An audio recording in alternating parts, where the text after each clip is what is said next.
आप सभी का एक बार फिर से स्वागत है आपके अपने चैनल ज्ञानोदय स्टडी में। हम यहाँ आज खड़ी बोली हिंदी के बारे में डिटेल में पढ़ेंगे और इससे ये भी जानेंगे कि प्रश्न कैसे कैसे प्रश्न बनते हैं।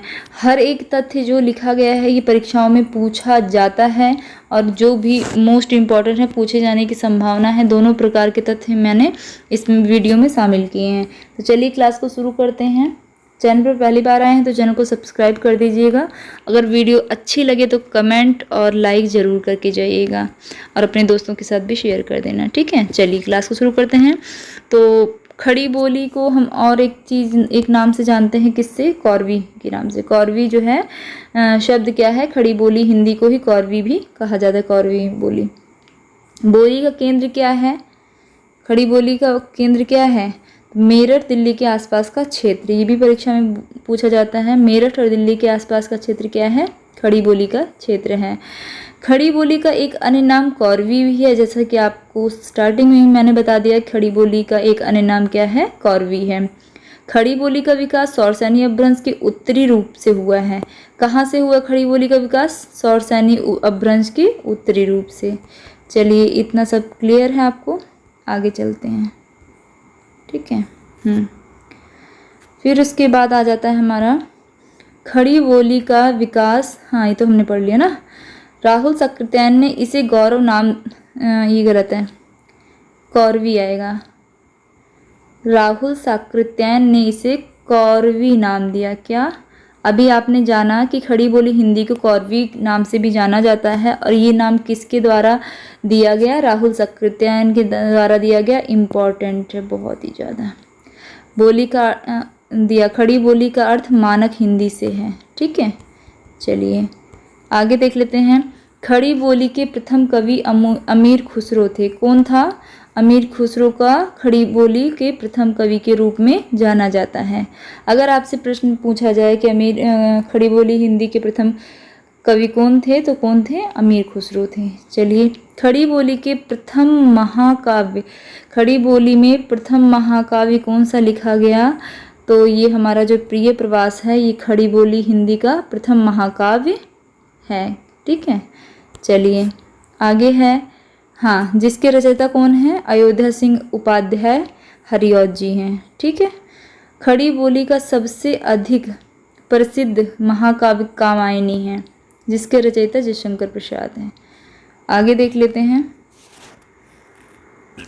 खड़ी बोली शब्द का सर्वप्रथम प्रयोग लल्लूलाल एवं सदल मिश्र के द्वारा किया गया। किसके द्वारा सर्वप्रथम प्रयोग किया गया?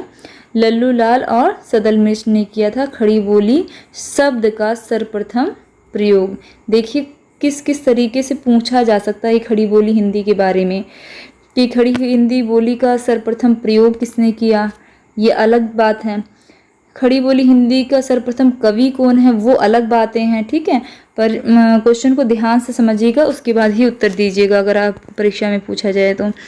अब्दुल हक ने खड़ी बोली को गवारू बताया है। अब देखिए इससे भी आपका एक प्रश्न बन सकता है कि हिंदी की खड़ी बोली को गवारू किसने कहा?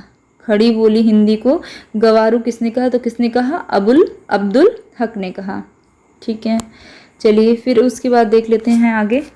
भारतेंदु ने खड़ी बोली को परदेसी तथा गिलक्रास्ट ने टकसाली कहा। देखिए ये भी बहुत ज़्यादा इम्पोर्टेंट है कि किसने क्या कहा। भारतेंदु ने खड़ी बोली हिंदी को क्या कहा? परदेसी कहा, और गिलक्रास्ट ने क्या कहा? टकसाली कहा। चलिए आगे देख लेते हैं फिर। खड़ी बोली का क्षेत्र उत्तर प्रदेश के रामपुर, हरिद्वार, मुरादाबाद, बिजनौर, मेरठ, गाजियाबाद, सहारनपुर, मुजफ्फरनगर तक फैला हुआ है, विस्तृत है, ठीक है। खड़ी बोली का ये क्षेत्र है, इसको सब अच्छे से आप याद कर लीजिएगा, क्योंकि सीधा एक क्षेत्र दे के पूछ लिया जाएगा खड़ी बोली हिंदी का कौन सा क्षेत्र है, उसमें से एक रहेगा और 3 अन्य रहेंगे, ठीक है। खड़ी बोली बोलने वालों की संख्या लगभग 2 करोड़ है। कितनी है? खड़ी बोली बोलने वालों की संख्या लगभग कितनी है? 2 करोड़ लगभग है, ठीक। चलिए खड़ी बोली की बोलियाँ, खड़ी बोली हिंदी की जो खड़ी बोली की उपबोलियाँ, बोलियाँ नहीं उपबोलियाँ, ठीक है। यहाँ पर उप लिख लीजिए इसी में, 1 मिनट। उपबोलियां हैं। क्या हैं? उपबोलियां। क्या क्या है? पूर्वी कौरवी, पश्चिमी कौरवी, पहाड़ ताली, बिजनौरी। तो ये था हमारा खड़ी बोली के जो महत्वपूर्ण तथ्य हैं, खड़ी बोली से जितने भी प्रश्न आपके बन सकते हैं वो सारे इस वीडियो में मैंने कवर किए हैं। ये वीडियो आपको कैसे लगी कमेंट करके ज़रूर बताइएगा। अपने दोस्तों के साथ शेयर करें।